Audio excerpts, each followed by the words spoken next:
A ver, la clase de hoy día nos toca ver el tema de enrutamiento dinámico. ¿Ok? La clase anterior estuvimos hablando de enrutamiento estático. Vimos que enrutamiento estático era una alternativa para poder hacer que las rutas remotas, las redes remotas puedan ser aprendidas o puedan ser incluidas dentro de la tabla de enrutamiento. El problema que tenían las redes estáticas es el hecho de que ante un cambio, ante una alteración de la topología, ya sea que una interfase nueva se levante o ya sea que una interfase que estaba activa caiga, el problema que vamos a tener es que no va a actualizarse de manera dinámica. Esto, de alguna manera, es una desventaja. Contra la ventaja que hemos visto que tenía el enrutamiento estático, que es el hecho de que no consume procesamiento, no consume memoria y no genera tráfico de actualizaciones, lo que desde un punto de vista de funcionamiento de recursos es positivo. Sin embargo, algo que también mencionamos en la clase anterior era que lo usual dentro de lo que es la configuración de routers para poder trabajar y poder aprender llenando la tabla de enrutamiento con las rutas remotas es principalmente combinar ambas. ¿En qué casos podré de repente usar una ruta estática? Usualmente la ruta por default que recordarán vimos la clase anterior, y la podemos combinar con algunos otros protocolos de enrutamiento. Lo que nos toca hablar hoy día es principalmente mostrarles cuáles son las principales características de los protocolos de enrutamiento. Eventualmente vamos a hablar de varios de estos protocolos de enrutamiento, vamos a ver algunas de esas características que lo hacen de alguna manera mejor o peor en algunas circunstancias, y también vamos a dar un ejemplo de cómo se configura un protocolo de enrutamiento, uno de los más antiguos, que es RIP. Lo vamos a ver tanto en IP versión 4 como en IP versión 6. Ambas versiones vamos a trabajarlas el día de hoy. Por lo tanto, la clase de hoy día es ambiciosa.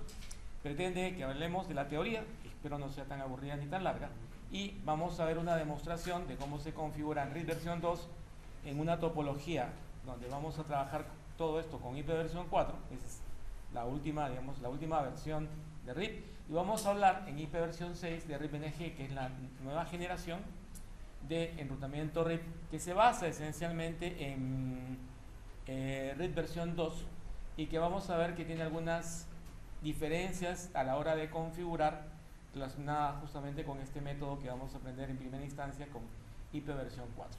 Entonces ese es digamos, la agenda del día de hoy. Vamos a hablar entonces nuevamente, revisando la agenda de protocolos de enrutamiento, vamos a hablar de RIP. Vamos a hablar un poco de cómo se puebla o cómo se puede escribir las entradas dentro de la tabla de enrutamiento. Y esos tres temas son los principales que vamos a ver digamos, a lo largo de la clase del día de hoy. Bueno, estamos entonces hablando de lo que es el protocolo de enrutamiento dinámico. Ya hemos visto los objetivos que queremos alcanzar en esta presentación, en esta primera parte de la clase. Y habíamos visto que los protocolos de enrutamiento nos vienen acompañando desde hace mucho tiempo. En realidad no es una tecnología que sea reciente, vienen desde los principios de Internet.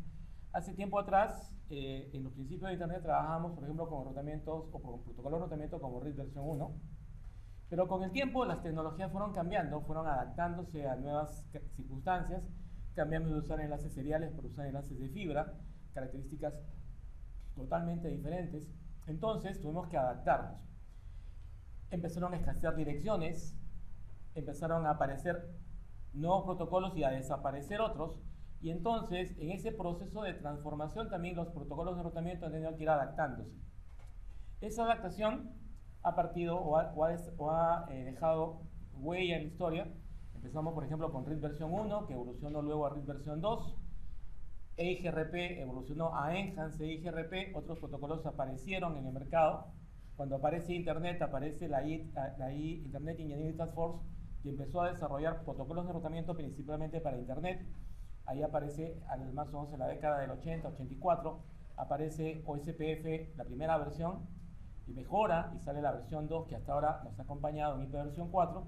Y hacia finales de los 90, 99, aparece IP versión 6, también ya con protocolos como, en este caso, OSPF versión 3 para IP versión 6.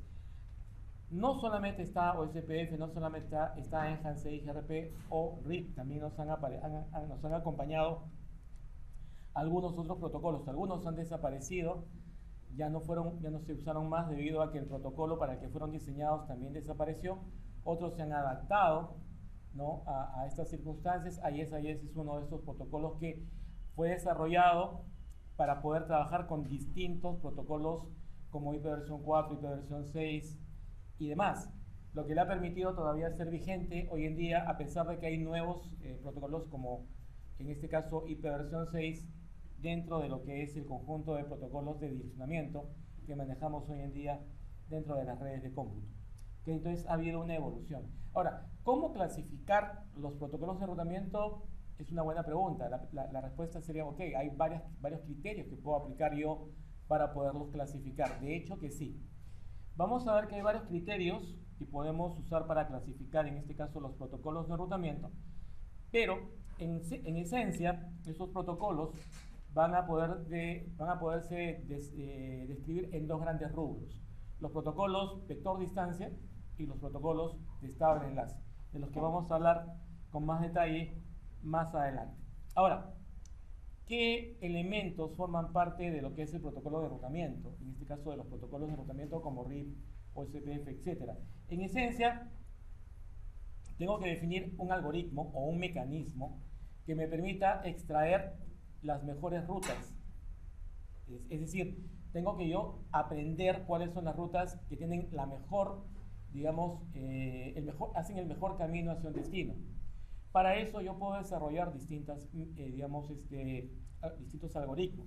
De hecho, el HANSE IGRP utiliza, por ejemplo, el Dual, o SPF utiliza Blitzsche o SPF, ¿no? Y así hay varios protocolos o varios algoritmos que lo que pretenden esencialmente es extraer la mejores rutas, determinar cuáles son las mejores rutas. Pero para poder hacerlo, yo necesito primero aprender cuáles son los caminos que tengo disponibles para alcanzar estas redes, las redes remotas en este caso. Así que el primer punto, en este caso, es descubrir cuáles son estas redes, las redes remotas. Una vez que tengo ya conocimiento de esas redes, el siguiente paso es estar atento a cualquier cambio, es decir, mantener actualizada esa información dentro de la tabla de enrutamiento. Pero ojo, en la tabla de enrutamiento únicamente llegan las mejores rutas, no llegan todas. Puedo tener un montón de caminos hacia una red de destino, pero solamente voy a instalar en la tabla de enrutamiento la mejor ruta. Por eso un algoritmo que defina cuál es la mejor ruta es muy importante. ¿Ok? Entonces, una vez que ya tengo esa información, una vez que he obtenido, tengo que simplemente estar atento, como ya dije antes, a las alteraciones, a los cambios que puedan haber dentro de la topología de la empresa. ¿Okay? Eso es básicamente lo que nos interesa a nivel de los protocolos de enrutamiento dinámico. Cada uno de estos protocolos va a definir, como ya comentaba hace un rato, algún mecanismo, algún algoritmo que pueda, en este caso, intercambiar información, mantenerla al día y extraer las mejores rutas. Así que para poder hacerlo, normalmente la mayoría de protocolos de enrutamiento hace lo que llamamos actualizaciones, manda información actualizando la información de sus enlaces. Esta información tiene que clasificarse de alguna manera, ingresarse en algún punto. Y es entonces que yo necesito de una base de datos donde yo ingresar esa información. Cada protocolo, por lo tanto, maneja una estructura de datos que los protocolos definen exactamente qué les interesa saber, cuál es el interfase de salida, cuál es la métrica, en qué, vamos a decir, se fija para calcular o calificar los enlaces. Todo eso va a formar parte de la estructura, en este caso de datos. Pero para intercambiar y llenar esa estructura de datos, yo tengo que intercambiar algún tipo de información. Las actualizaciones que mencionaba ya hace un rato, esas actualizaciones se mandan en formato de un mensaje. Hay mensajes de los protocolos de enrutamiento que pueden servir para diferentes fines. Una actualización, una solicitud de información, un envío de una información, una confirmación de una información, etc. Esos son los mensajes que cada protocolo de enrutamiento genera para poder intercambiar y mantener actualizada la tabla de rutas. Pero finalmente, dentro de esa tabla de rutas, esa base de datos, esa estructura que hemos mencionado hace un rato, el siguiente paso es básicamente tener un algoritmo, un conjunto de pasos finitos que me permita extraer de toda esa base de datos aquellas rutas que son las mejores. En el caso de Enhanced IGRP es dual, ¿no? Diffuse Update Algorithm, y en el caso de OSPF es SPF, o también conocido como el algoritmo de Dictman, que menciono estos dos porque son los protocolos más conocidos y que más peso tienen en lo que se refiere al curso. En este curso no los vamos a tocar de lleno, pero es tema de la certificación que está vinculada con este curso. Hasta acá, ¿alguna pregunta? ¿Para qué me sirven los protocolos de enrutamiento, en este caso estático? Ya lo dijimos antes, también me sirven para poblar la tabla de rutas. Pero hay que tener en claro una diferencia entre el protocolo estático y el protocolo dinámico. ¿Quién tiene mejor, vamos a decir, distancia administrativa? A ver si se acuerdan del concepto. ¿Quién es preferido? ¿Estático o dinámico? Estático, ¿no es cierto? Entonces, yo el uso principalmente que le doy al enrutamiento estático es cuando yo quiero, de alguna manera, manipular el comportamiento de enrutamiento. Es decir, quiero yo que el protocolo de enrutamiento no defina cuál es el camino que va a seguir el paquete. Yo lo voy a definir a través de un protocolo, de una entrada estática. ¿Cuándo uso esto? Lo uso, por ejemplo, cuando quiero definir una ruta por default. Lo uso cuando quiero hacer mantenimiento del protocolo de enrutamiento y quiero apagarlo, y por lo tanto lo que tengo que hacer es, antes de apagarlo, preparar a mi router para que las redes que ya tenía instaladas en su tabla de enrutamiento ahora estén instaladas mediante un enrutamiento estático. Entonces, cuando hago mantenimiento de mis protocolos de enrutamiento, puedo usar enrutamiento estático temporalmente. Cuando tengo que definir una ruta estática por default, una ruta de salida hacia el exterior, también uso en este caso, esta alternativa que es el enrutamiento estático. ¿Ok? En el caso de que tenga un solo router, y eso es un nombre, tienen un nombre que yo les mencioné en la clase pasada, un router que tiene una única salida hacia el exterior, tiene un nombre en particular. ¿Se acuerdan cómo se llama? Empieza con S, sigue con T, STAP, STV. Los routers STAP son aquellos routers que tienen una única salida hacia el exterior. En esos routers yo voy a poder definir simplemente una ruta por default, una ruta de último recurso, que será suficiente para que todas las redes dentro de ese router puedan mandar su información al siguiente salto. ¿Okay? Acá hay un ejemplo básicamente de redes pequeñas donde no hay ninguna alternativa. Por ejemplo, el enlace que une estos dos routers, router 1 y router 2, es un único enlace, no hay alternativas, no hay caminos adicionales para seguir. Así que en el caso de estos dos routers, estos podrían trabajar y vivirían felices únicamente haciendo uso de enrutamiento estático. Por la misma topología, que es pequeña, por el mismo hecho que los routers son STAP, el enrutamiento estático es una buena alternativa, ya que no genera impacto en tráfico, no genera impacto en memoria y tampoco en procesamiento. Por lo tanto, es una muy buena alternativa.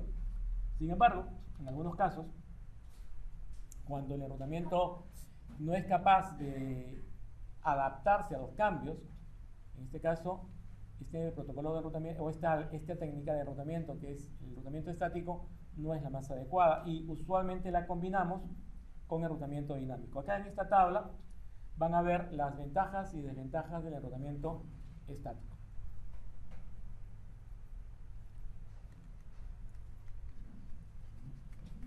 De ellas ya habíamos hablado en alguna medida, así que vamos a pasar rápidamente a ver también las ventajas y desventajas del enrutamiento dinámico, que en esencia es lo contrario. ¿Qué ventaja tiene el enrutamiento dinámico? Se adapta rápidamente a los cambios en la topología. ¿Cuáles serían sus desventajas principales? Que dependiendo de qué protocolo de enrutamiento dinámico yo seleccione, puede tener mayor o menor impacto en tráfico, enlace, en la memoria, tablas, o eventualmente en el procesamiento. El algoritmo que extrae las mejores rutas puede ser muy complicado, muy sofisticado y puede por lo tanto tener impacto negativo en el procesador del equipo. En equipos muy viejos, muy antiguos, donde tenemos poco procesador, es muy común que no podamos utilizar protocolos de enrutamiento de alta gama, como por ejemplo Enhanced IGRP u SPF, ¿no?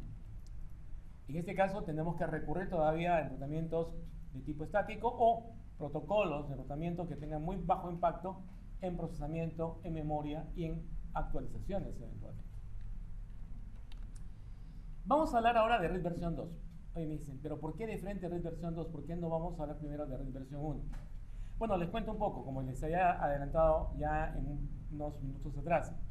Las redes han evolucionado y en el momento en que RID versión 1 tuvo vigencia fue en una década, en la década del 80, parte de la del 90, donde las redes tenían básicamente una misma velocidad, tenían una dimensión relativamente pequeña, el diámetro de red no excedía los 15 saltos.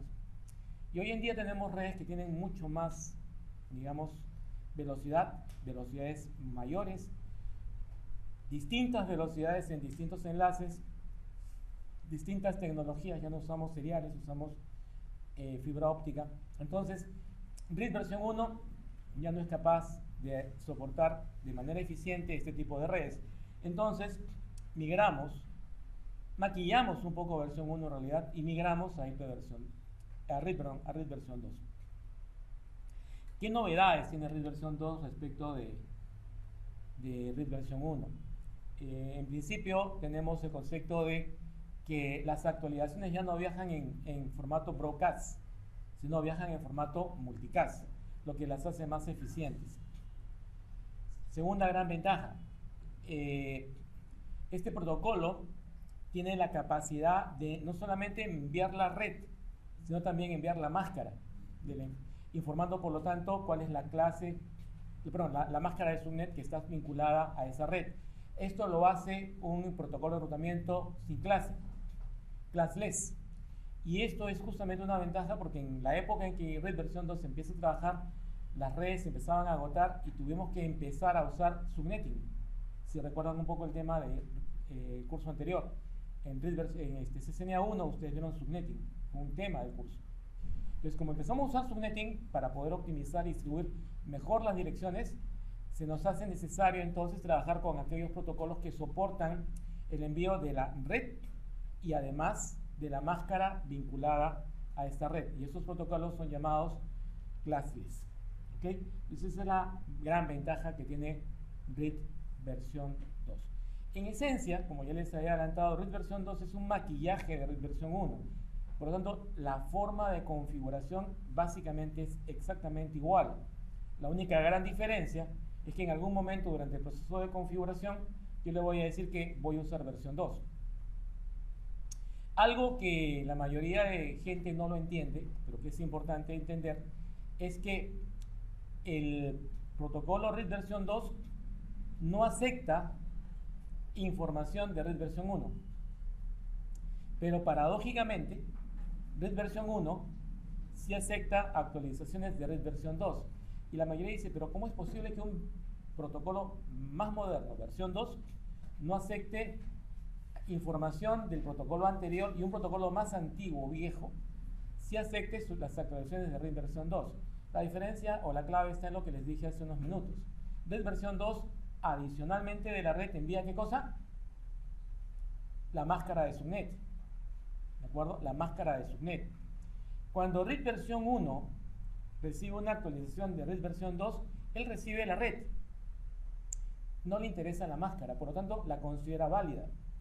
Pero cuando RID versión 2 recibe una actualización de RID versión 1, solo recibe la red. Y él entonces dice, falta la máscara. Y mientras no llega la máscara, él no considera esa entrada como una entrada válida. Por lo tanto, la versión 1 es descartada cuando se trata de router que tienen versión 2 instalada. ¿Ok? Es importante que recuerden eso, aunque bueno, como digo, ya RID en general está siendo ya de Big Tech, está siendo descartado, ya está saliendo del mercado. ¿Hasta acá alguna pregunta? Vaya. Bueno, ahí está la parte inicial de configuración de enrutamiento con RIP. Pueden observar que en realidad hasta este momento lo que hemos configurado esencialmente en este router, salvo que el artista se haya equivocado, es RID versión 1. ¿Por qué? Porque si ustedes observan, se ha declarado el router RIP que inicia el protocolo, Aquí está igual. Pero, si ustedes ven aquí, después de este router RIP, en ningún momento se ha aplicado el comando version 2, que habilita el enrutamiento RIP version 2 en este router. Por lo tanto, lo que están viendo aquí es básicamente una configuración RIP versión 1, salvo, como dije antes, que el artista se ha olvidado de colocar acá el comando versión 2. Dado que esto está así, el router 1 estaría, desde mi perspectiva, configurado con RIP versión 1. ¿Ok?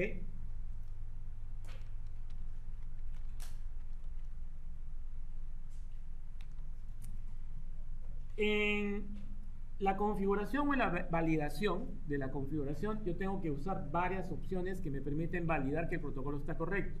Voy a ampliar la pantalla para poderlo ver con mayor detalle. Show IP Protocols. En realidad, Show IP Protocols me muestra todos los protocolos, no solamente RIP. Pero en esta opción me permite ver, miren, qué protocolo estoy usando, que en este caso es RIP. Me está indicando que este protocolo envía actualizaciones cada, ¿cuánto? ¿40 segundos? No, 30 segundos. ¿De acuerdo? En el caso particular de este router, en el momento en el que este comando fue emitido, faltaban aproximadamente 16 segundos para que se produzca la siguiente actualización, el siguiente envío. Se considera que una entrada es inválida luego de 180 segundos. Se mantiene durante 180 segundos más y es eliminada de memoria después de 240 segundos. Señores, esto significa que mi protocolo de enrutamiento, RIP o RIP versión 1 o RIP versión 2, porque eso es válido para ambos, va a demorarse, en el caso de que un enlace caiga, en detectar que ese enlace ya no está accesible, 180 segundos. Lo va a recordar la existencia de ese enlace por 180 segundos más, evitando aprender uno incorrecto, una entrada incorrecta. Y luego lo va a eliminar después de 240 segundos. Si sumamos todo esto, suma más de 7 minutos. ¿De acuerdo? Más de 7 minutos. O sea, para que converja, para que una red aprenda para que RIP aprenda una nueva entrada, en el caso de que se produzca una falla, va a pasar 7 minutos. Recordemos nuevamente, insisto, dónde es que RIP trabajó. Trabajó en redes previamente a los 90. Estoy hablando de redes antiguas, donde todavía no había redes de voz, donde todavía no había redes que soportaran video, y por lo tanto, que se demore en converger 7 minutos, bueno, era, digamos, soportable para que luego la red se recomponiera y pudiéramos seguir trabajando. Pero hoy en día, que un protocolo de enrutamiento tarde 7 minutos en actualizarse, en converger, considerando que tenemos tráficos de voz, video dentro de las redes actuales, ¿es aceptable? Yo lo dejo ahí, ¿no? La pregunta está abierta. Eso no es aceptable. Yo creo que la respuesta, si quisieran responder, no sé qué están haciendo, sería necesariamente un no rotundo. No, no es aceptable, porque yo necesito que mi red converja muy rápidamente. Tiempos aceptables, 1 segundo, menos de 1 segundo. De hecho, OSPF y Enhance IGRP tienen la capacidad de converger muy rápido y en algunos casos por debajo de 1 segundo, lo que los hace muy deseables comparativamente contra RIP. ¿De acuerdo? Pero, profesor, ¿todavía nos enseña usted RIP? Sí, de acuerdo, pero ¿por qué? Porque es una clase de introducción al enrutamiento y esta vez vamos a empezar con un protocolo simple de configurar y que todavía obviamente no ejerce mucha presión o mucha exigencia a nivel de los routers. Por eso estamos todavía manteniendo el aprendizaje de RIP. Por otro lado, recuerden que también han aparecido redes domésticas, redes en casa, donde de repente no podemos usar Enhance IGRP, donde no podemos usar OSPF, donde todavía vamos a poder seguir usando RIP. La mayoría de routers, ojo, mantienen el protocolo de enrutamiento RIP habilitado. ¿Ok? Miren acá, por favor, quiero que vean qué versión es. Como les había adelantado, ¿qué versión es? Versión 1. Yo les había dicho, qué raro, ¿no? ¿Por qué no pusieron versión 2 en algún momento? Eso es versión 1. Y miren lo que sucede particularmente cuando estamos trabajando con versión 1.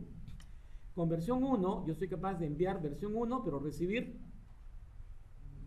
versión 1 y 2, lo que les había adelantado, ¿se acuerdan? Y nuevamente insisto, ¿por qué puedo aceptar versión 2? Porque la versión 2 me manda la red, pero también me manda la máscara. RIP versión 1, a RIP versión 1 le basta solamente la red. Con eso ya tiene información suficiente para poder iniciar su algoritmo. Lo que no ocurre con RIP versión 2. Para que el algoritmo de RIP versión 2 funcione necesita la red, pero también necesita la máscara. Dado que las actualizaciones de RIP versión 1 solo mantienen o contienen la red, es insuficiente y por lo tanto las actualizaciones versión 1 son descartadas. Ese es el motivo por el que RIP versión 2 no acepta por default las actualizaciones de RIP versión 1. ¿Hasta acá alguna consulta, alguna pregunta, por favor? ¿Sí?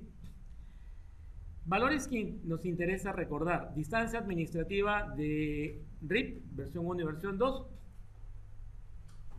120.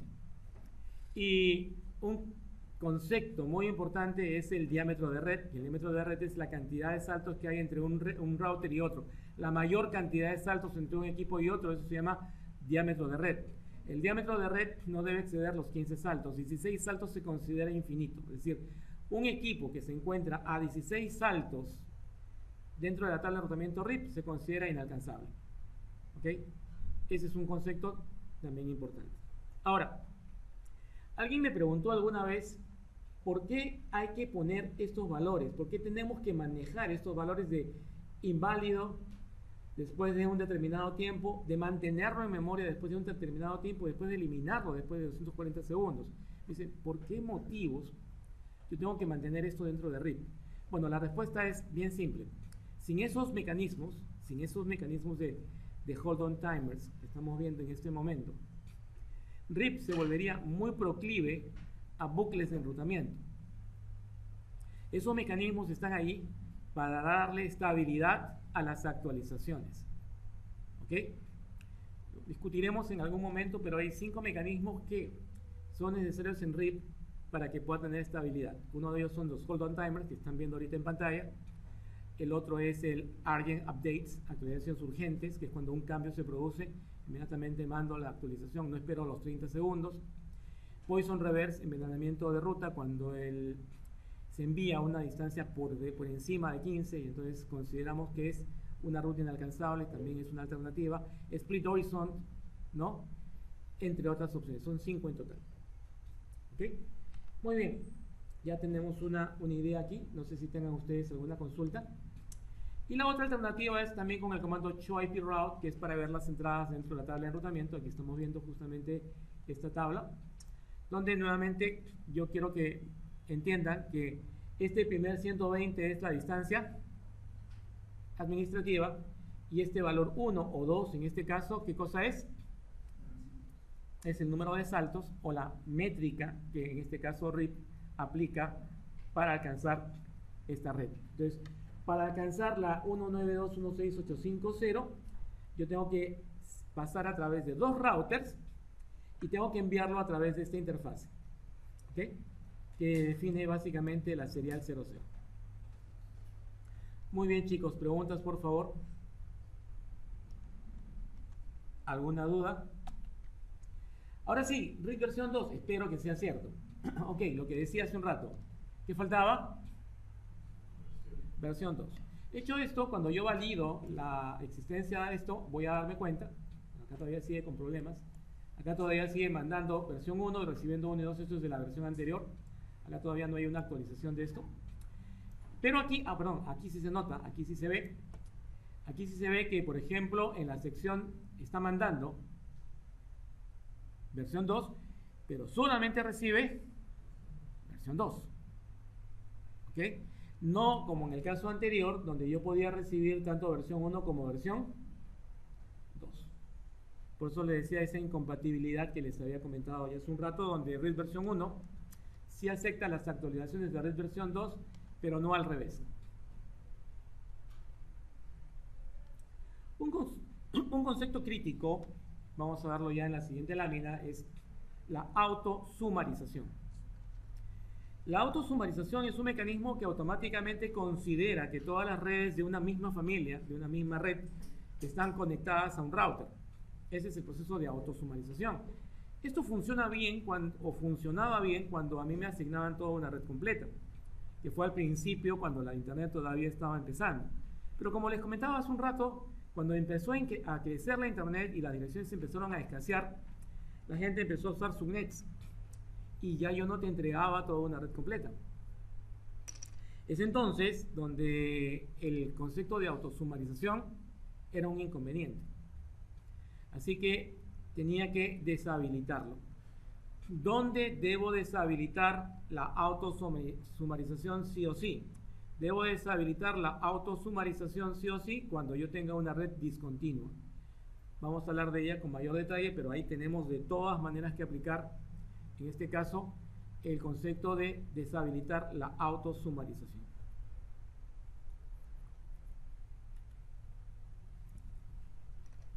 Muy bien, preguntas hasta acá, por favor.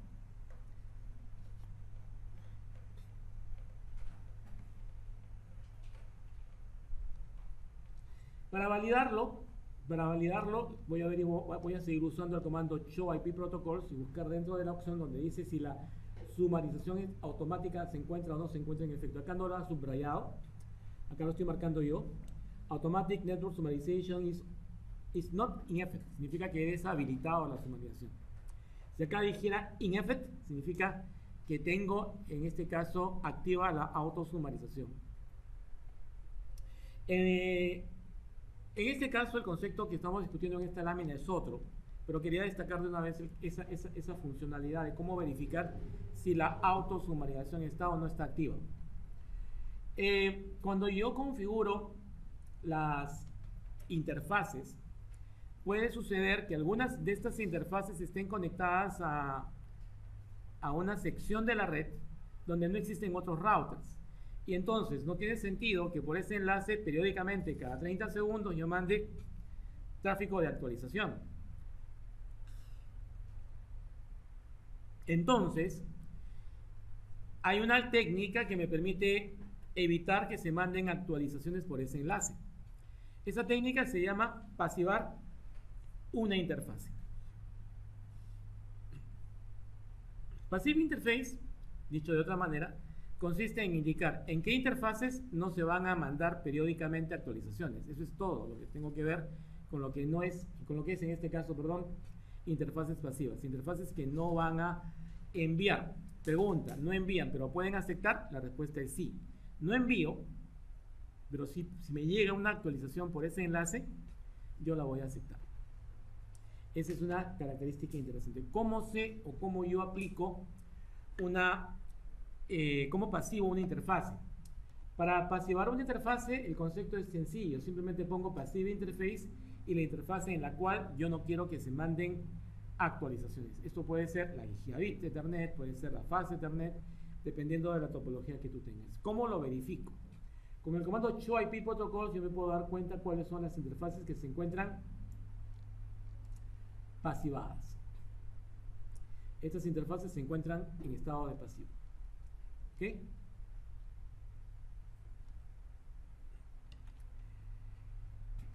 Otra característica interesante es cómo difundir una ruta por default. Hay varias opciones. Yo normalmente suelo graficar dos. Una es la de redistribuir redes estáticas, redistribute statics, que es una que a veces me conviene utilizar en lugar de usar esta que vamos a mencionar ahora, que es el Default Information Originate. Default Information Originate es un comando que me permite difundir una ruta aprendida o definida por default, es decir, hyperroute 000000 por la serial 001 a través de la siguiente interfase, pues se convierte en mi ruta por default. Para distribuirla a los demás routers que están dentro de mi topología, lo que voy a hacer es definir el Default Information Originate. Eso significa que yo le voy a pasar a través del propio protocolo de enrutamiento RIP esta información. Esa es la característica de esta opción. La vamos a ver en la gráfica o en la parte práctica cuando veamos justamente cómo configurar el protocolo de enrutamiento RIP versión 2. Llegamos a la última parte, ya estamos cerca del final. Muy bien, vamos a hablar de la tabla de enrutamiento. La finalidad de todo protocolo de enrutamiento es poblar la tabla de enrutamiento, es decir, ingresar rutas dentro de la tabla de enrutamiento que me indiquen o que le indiquen al router cómo alcanzar las redes remotas que se encuentran conectadas a otros equipos. ¿De acuerdo? Así que lo que me interesa es que exista entradas dentro de la tabla de enrutamiento y que estas entradas permitan a mi router tomar una decisión de cómo enviar un paquete hacia su destino. Pero esta sección se va a concentrar en tratar de entender la nomenclatura que usamos cuando expresamos o mostramos una tabla de rutas a través de un comando como showIPRoute. Cuando yo uso showIPRoute, me muestra una lista con todas las redes y lo que voy a ver esencialmente, o tratar de ver, es cómo interpretar, qué me dice esa entrada. Entonces, asumiendo que esta topología de referencia ya está configurada correctamente y tienes ya definido RIP versión 2 o algún otro protocolo similar, lo que vamos a hacer es explorar las entradas que se generan en la tabla de rutas provenientes de algún protocolo de enrutamiento dinámico, de alguna entrada estática o de las redes que se encuentran directamente conectadas. Esta es una tabla de enrutamiento convencional, ¿de acuerdo? Vamos a encontrar algunas entradas típicas. Hay una leyenda que no se muestra acá, que se ha recortado. Normalmente aparece una leyenda con qué significa cada letra. La O, la S, la R, la D, etc. Qué significa cada una de ellas. Pero en este caso vamos a hablar de lo siguiente. La S, estática. El asterisco sobre una ruta, ya sea estática o dinámica, significa que esa ruta es candidata a ruta por default, último recurso. ¿De acuerdo? La C indica que está directamente conectada. Generalmente es referencia a una subnet que se encuentra conectada a una interfase. La C, por lo general, viene acompañada de una letra L, que representa la dirección IP del equipo o de la interfase que está conectada a la red anterior. Por eso es que tú ves que la L tiene un /32. Mientras que la C usualmente respeta la máscara de subnet usada en la configuración de esa interfase. Si es una interfase en una red clase C, será un /24, y la L, local, estará siempre acompañada de un /32 que indica que es un host. Y la R, en este caso, indica que ha sido aprendido dinámicamente por RIP.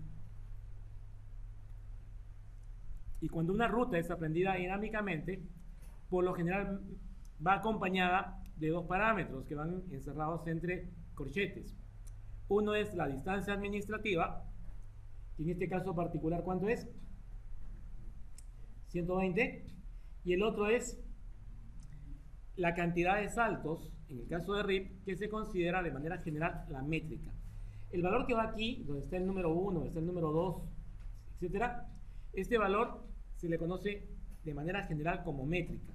Particularmente en el caso de RIP, se le conoce como saltos. ¿Cuántos saltos?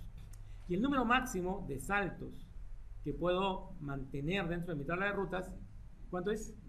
15. 16 se considera infinito, inalcanzable. ¿Ok? Muy bien. Luego de que se ingresa esta información, normalmente aparece la información de cuál es la dirección IP, ¿de acuerdo? A través de la cual yo voy a poder mandar esa información y cuánto tiempo ha estado registrada esa información en memoria y la interfase física, la serial, fase Ethernet, gigabit Ethernet, etcétera, por la cual yo mando esta información. La interfase física, la dirección IP, el tiempo, la distancia administrativa y la métrica para alcanzar esta red. Esto se repite para todas las demás. En algunos casos podemos ver si se ha habilitado la autosumarización, una red sumarizada. Y en el caso, por ejemplo, de Enhanced IGRP se genera una red sumarizada que apunta a una ruta nula, Y esto es justamente para evitar bucles de enrutamiento. En este caso, como estamos trabajando con RID versión 2, no se ve en este ejemplo no se ve, pero yo les adelanto que puede ocurrir que por ahí aparezca una interfase un tanto extraña que se llama null. La interfase null es una interfase de descarte. Todo lo que apuntemos a null simplemente se descarta. Protocolos como Enhanced IGRP, protocolos como SPF generan estas entradas con la intención de evitar bucles de enrutamiento. Bueno, hasta acá. ¿Preguntas, por favor? Nada, muchachos. Muy bien. Ya aquí se describe las entradas directamente conectadas. Ya yo les dije que son las que empiezan con C y las entradas de localhost que empiezan con L. Ahí está la C y la L. Ya le dije qué cosa es. El 32 indica que es un host, el 24 es la máscara red aplicable. Insisto, esto está directamente conectado y por lo tanto apunta a una red directamente conectada y únicamente me indica la interfase de salida física. ¿Ok? Ahí está. La representación de esto aquí la ven marcada con naranja. Ustedes pueden ver justamente esas entradas en la tabla.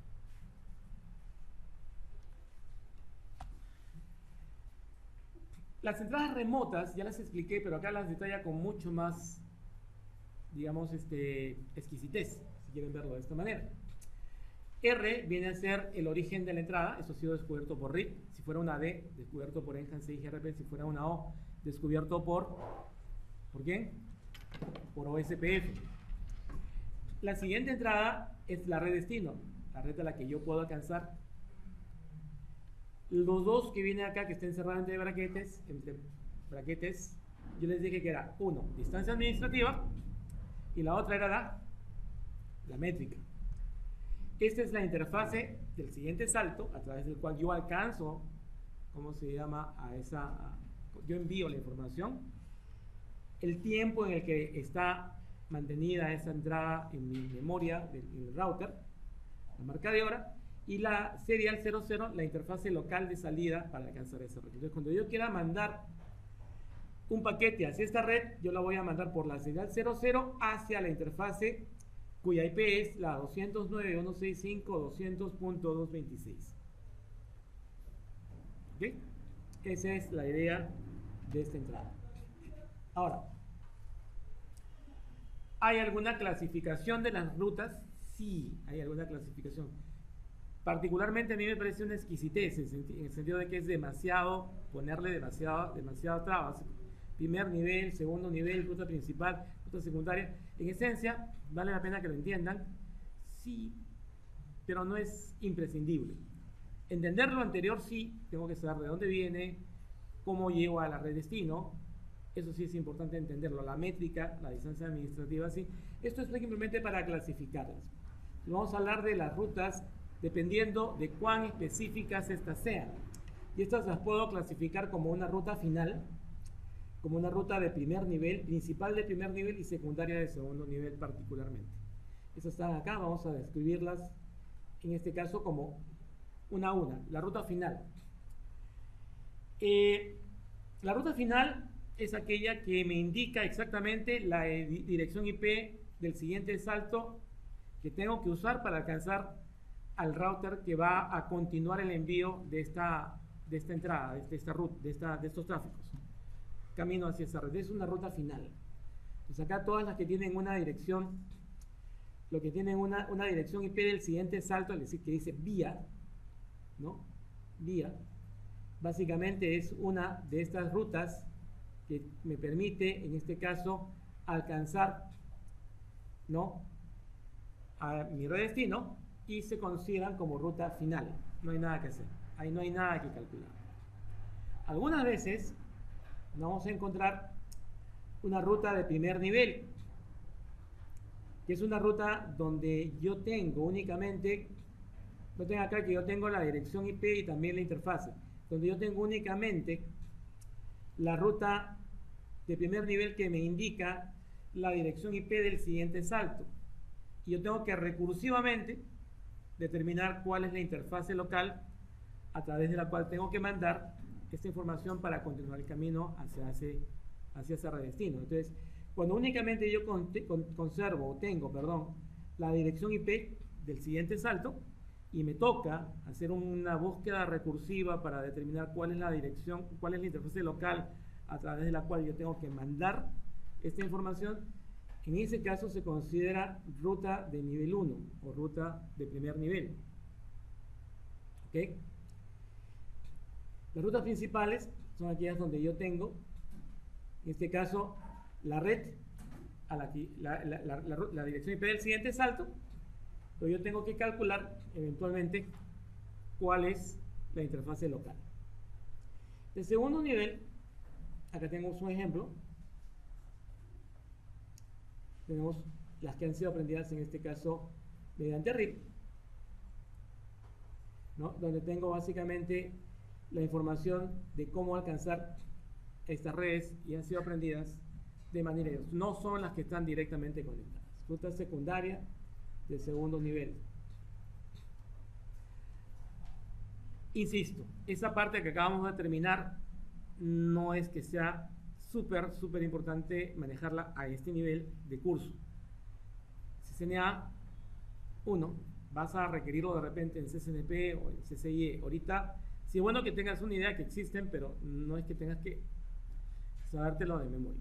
Ahora, la idea de la tabla de rutas es que yo voy a buscar la mejor coincidencia y si no la encuentro, entonces voy a tratar de hacer mi mejor esfuerzo en enviarla. Si tengo ruta por default, entonces usaré una ruta por default. Y si no tengo ruta por default, simplemente lo que voy a hacer es descartar el paquete. Es decir, si un paquete llega a mí, imaginariamente yo soy el router, llega a mí, y en mi tabla de rutas yo no tengo ninguna entrada para alcanzar esa red, el paquete simplemente será descartado. ¿Quedó claro? Entonces, se busca la mejor coincidencia en primer nivel, ruta principal, rutas secundarias, y si no existe ninguna, simplemente el paquete será descartado. ¿Ok? Ese es el procedimiento. Si no hay ninguna coincidencia en la tabla de rotamiento, el router, ¿qué dice? Descarta el paquete. ¿Ok? Va buscando la mejor coincidencia. No coincide con ninguna, el paquete es descartado. O sea, si no tengo ruta por default, los paquetes que no estén en mi tabla de rutas serán descartados. Si tengo ruta por default, haremos el mejor esfuerzo de mandar ese paquete a través de mi ruta por default. La coincidencia más larga es la que se considera la mejor coincidencia. Cuanto mayor cantidad de bits coincidan con la red destino dentro de mi tabla de rutas, será mejor. Y será por lo tanto la que yo escoja como alternativa para enviar el paquete a través de esa interfaz. ¿Okay? La mayor coincidencia será la que yo utilice. ¿Okay? Enrutamiento IP versión 6. IP versión 6 nace en la década del 90, a finales de la década del 90, muy precisamente en el 99. Han pasado 19 años y a la fecha todavía no se ha asentado totalmente en el mercado. A nivel latinoamericano, Perú está en el cuarto lugar de implementación de IP versión 6, para que tengan ustedes una idea. Hay otros países que obviamente están mucho más atrasados que nosotros, caso de Bolivia, que no ha implementado prácticamente ninguna red IP versión 6, bueno, muy pocas redes IP versión 6 en su entorno. Posiblemente esto cambie porque allá hay una tendencia por parte de los gobiernos de incentivar la adopción de IP versión 6 para poder de esta manera gozar de las ventajas que IP versión 6 nos brinda. De momento, lo que me interesa en este caso es empezar a ver cómo configuramos IP versión 6 dentro de nuestro entorno. Entonces, vamos a hablar un poquito de la teoría de IP versión 6, de cómo funciona el enrutamiento en este entorno de IP versión 6.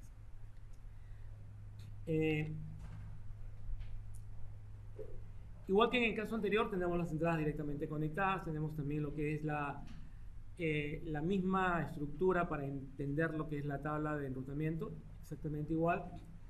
La distancia administrativa, la métrica, la interfaz, etcétera, el tiempo que se encuentra dentro de la interfaz de salida, todo es básicamente muy similar, sino es exactamente igual a lo que hemos visto cuando hemos trabajado IP versión 4. La tabla ha sido un poco más simplificada, en realidad, pero en esencia es la información más relevante está ahí. Está la información de la red destino, está la información de la distancia administrativa, la información de la métrica, la información de cuál es la interfase a través de la cual yo voy a alcanzar el siguiente salto, la interfase local a través de la cual yo voy a alcanzar a esa red. Quiero que noten algo, sin embargo, por favor. Todos los protocolos de enrutamiento dentro de IP versión 6 usan de preferencia, miren lo que estoy diciendo, usan de preferencia la link local, la dirección IP link local del siguiente salto como referencia. No utilizan la dirección unicast global del siguiente salto. ¿Ok? Por eso es que ustedes, dentro de esta tabla, van a encontrar que cuando ustedes ven a través de qué interfase, de qué IP yo llego a mi destino, van a encontrar ustedes que se trata de una interfase de tipo FE80. ¿No? FE80, por acá van a encontrar, acá está, vía FE80, vía FE80, vía, y por acá les aparece también, si es a través de una interfase que está directamente conectada, es una FE80, es una interfase link local. Eso lo hace, por si acaso, Enhanced IGRP y OSPF, y nosotros tenemos la posibilidad de manipular la dirección IP link local vinculada a cada interfase, para hacerlo más sencillo de entender.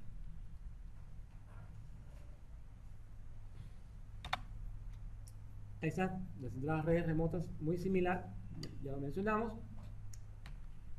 Y con eso, básicamente, vamos a pasar a ver el resumen. Hay algunas cosas que no se han dicho. Lamentablemente acá hay que aclararlo.